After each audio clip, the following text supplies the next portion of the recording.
Мінекей бүгін көші-қон бағдарлама бойынша Павлодар облысына осы Ленин кентіне көшіп келген 5 балалы жалғыз басты ана бүгін Қазақстан мұсылмандар діни басқармасы Қараша қаласындағы аясындағы зекет және қайырымдылық қорының демеуімен және де Павлодар өкілдік имамның көмегіменен бүгін мына мұқтаждан бір мәселе шешіліп жатыр.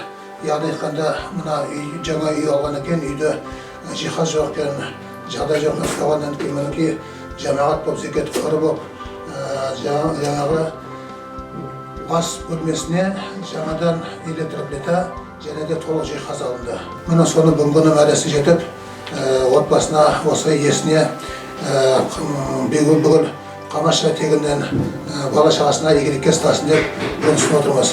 Алла Тағала қабыл етсін. Мына қасам көріңіздер, балалар өсін аяққа тұрсын, еліміздің елеулі азаматтар болсын. Мына зекет қоры және де қайырымдылық қоры әрдайым қашанда болса да көмекке дайын. Сіздің өтініш бойынша мінекей аз да болса да көп те көріңіз, енді осыны иншалла игілікке ұстаңыздар. Мына енді зекет қорын жаңа бір сыйлық сізге асханаға өзіңізге бір тамыр болсын. Разы